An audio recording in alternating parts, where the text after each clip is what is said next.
Hello అందరికి, good afternoon. అందరూ ఎలా ఉన్నారు? నేనైతే సూపర్గా ఉన్నాను. ఈరోజు మా లంచ్ ప్రిపరేషన్ వచ్చి చికెన్ ఫ్రై. అది ఎలా ప్రిపేర్ చేసుకుందామో, ఏమేమి కావాలో తెలుసుకుందామా? అలాగైతే చూసేయండి. కట్ చేసిన ఆనియన్స్, హాఫ్ టమోటా, పచ్చిమిర్చి 4. నాకు పండు మిరపకాయలు అంటే చాలా ఇష్టం, అందుకే అవి కనిపిస్తే వేసేస్తాను. అల్లం వెల్లుల్లి పేస్ట్,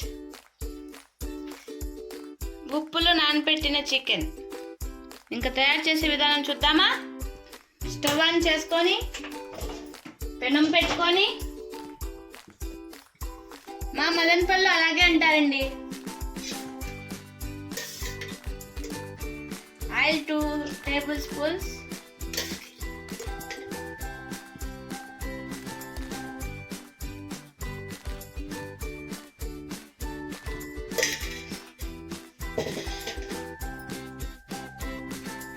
ఆయిల్ వేడయ్యాక కట్ చేసి పెట్టుకున్న ఆనియన్,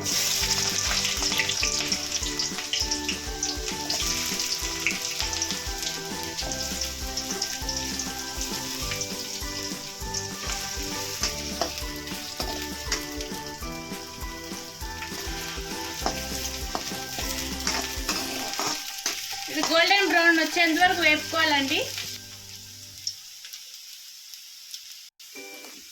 నేను ఆనియన్స్ ఈ కలర్ వచ్చాక చాలండి నాకు. ఇప్పుడు నేను అల్లం వెల్లుల్లి పేస్ట్ వేస్తాను. నాకు ఆనియన్స్ కంటే అల్లం వెల్లుల్లి పేస్ట్ ఎక్కువ వేయించడం ఇష్టం. పచ్చివాసన రాకుండా కూర టేస్టీగా రావాలంటే ఇదే నా సీక్రెట్.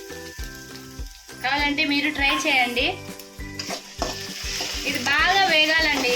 మినిమం 2 మినిట్స్ అన్నా వేయించుతాను ఆయిల్లో.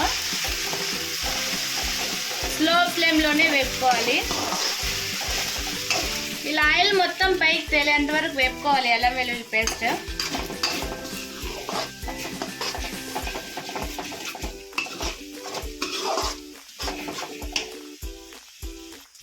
ఇలా అల్లం వెల్లుల్లి పేస్ట్ బాగా వేగినాక శుభ్రం చేసి పెట్టుకున్న చికెన్ నీళ్ళు లేకుండా వేసుకోవాలి.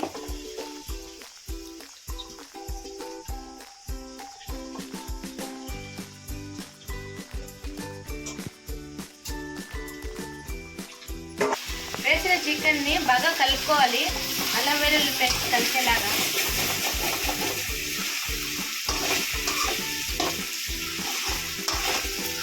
ఇలా 5 మినిట్స్ వేపుకోవాలి అండి, చికెన్ కొంచెం రెడ్గా అయ్యేంత వరకు.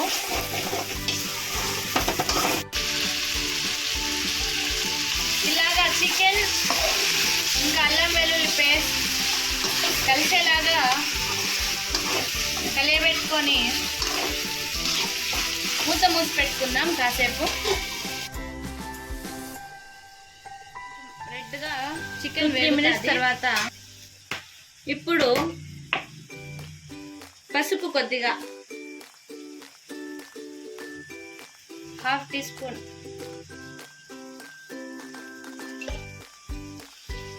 పసుపు కొద్దిగా, కల్లుప్పు కొద్దిగా బాగా కలిసేలాగా వేపుకొని, ఇందులో వాటర్ యాడ్ చేయకూడదండి. స్లో వెంట మీద వేపుకుంటూ ఉంటే ఒక 20 మినిట్స్ వాటర్ అదే వస్తుంది. మనం సపరేట్గా వాటర్ యాడ్ చేయాల్సిన అవసరం లేదు. చూసారా ఇప్పుడే ఎంత కలర్ఫుల్గా వచ్చిందో? ఇలాగ వాటర్ వస్తూనే ఉంటుంది వేగేంత వరకు. మధ్యలో ఇలా కలపెడుతూ మాడిపోకుండా చూసుకుంటూ చేసుకోవాలండి, లేకుంటే మాడిపోయే అవకాశం ఉంటుంది. ఇలా 20 మినిట్స్ ఉడకనిద్దాం చికెన్ బాగా. ఆఫ్టర్ 20 మినిట్స్ ఆయిల్ పైకి తేలింది, చికెన్ మెత్తగా ఉడికింది. నేనేం వాటర్ యాడ్ చేయలేదండి. ఈ స్టేజ్లో కొంచెం మసాలాలు కలుపుకుందాం.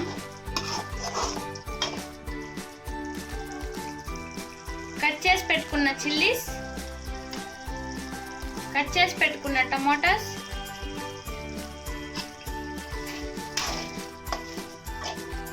ఇది ఒక 3 మినిట్స్ మగ్గనిద్దామండి.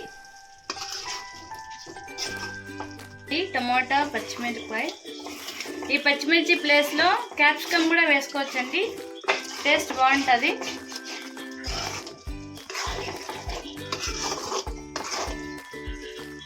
ఇప్పుడు ఇందులో ధనియాల పొడి అండి, మిల్లు పట్టించింది ఇది 1.5 స్పూన్ సరిపోతుంది. గరం మసాలా హోమ్ మేడ్ అండి. కారం పొడి 1/4 స్పూన్, ఇది వెరీ స్పైసీ అండి, మిల్లు పట్టించింది గుంటూరు కారం, చాలా కారం ఎక్కువ ఉంది. ఇప్పుడు ఫ్రై కాబట్టి ఈ వాటర్ కూడా లేకుండా బాగా ఫ్రై చేసుకుందామండి. కొంచెం కరివేపాకు రెమ్మలు, ఇది నా సీక్రెట్ మసాలా అండి, ఈ చికెన్ ఫ్రైలో మాత్రమే వేస్తాను. ఎవరికైనా కావాలంటే కమెంట్స్లో పిన్ చేయండి, ఇంక ముందు వచ్చే వీడియోలో చెప్తాను. ఇలా వేయించుకోవాలండి మసాలాలన్నీ వేసినాక. వావ్, చూసారా నేను ఎలా కావాలనుకున్నాను అలాగే ప్రిపేర్ చేశాను. మా పిల్లలకు చాలా ఇష్టమైన రెసిపీ అండి ఇది, మా పిల్లలు ఎమ్మిగా తింటారు.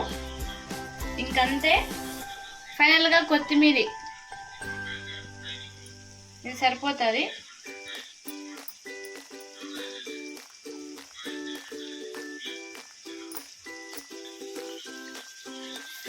ఫైనల్గా ఒకసారి కలుపుకుందామండి. ఇది మొత్తం ప్రాసెస్ లో ఫ్లేమ్ మీదనే జరిగింది, అందుకే ఇంత బాగా వచ్చింది. నేను ఎక్కువ హోమ్ మేడ్ మసాలాలే ప్రిఫర్ చేస్తానండి. ఈవెన్ పసుపు, కారం, ధనియాల పొడి, గరం మసాలా ఇవంతా హోమ్ మేడే అండి. మంచి క్వాలిటీ ఉన్న మిరపకాయలు, ధనియాలు తీసుకొని మిల్లు పెట్టించుకుంటాను, అందుకే ఇంత కలర్ వచ్చింది, ఇంత టేస్టీగా ఉంటుంది. నేను ఇంకే ఫుడ్ కలర్ యాడ్ చేయలేదు. ఇది అండి నా రెసిపీ. మామూలుగా ఇలాగే చేసుకొని తింటాం మేము. ఈ రెసిపీ మీకు నచ్చినట్లయితే లైక్, షేర్, సబ్స్క్రైబ్ చేయండి. బెల్ ఇంకా ఏ రెసిపీస్ ఏమైనా కావాలంటే మీకు కమెంట్ చేయండి, నేను త్వరలోనే పోస్ట్ చేస్తాను. నాకు ఇంతగా సపోర్ట్ చేసిన అందరికీ థ్యాంక్స్ అండి.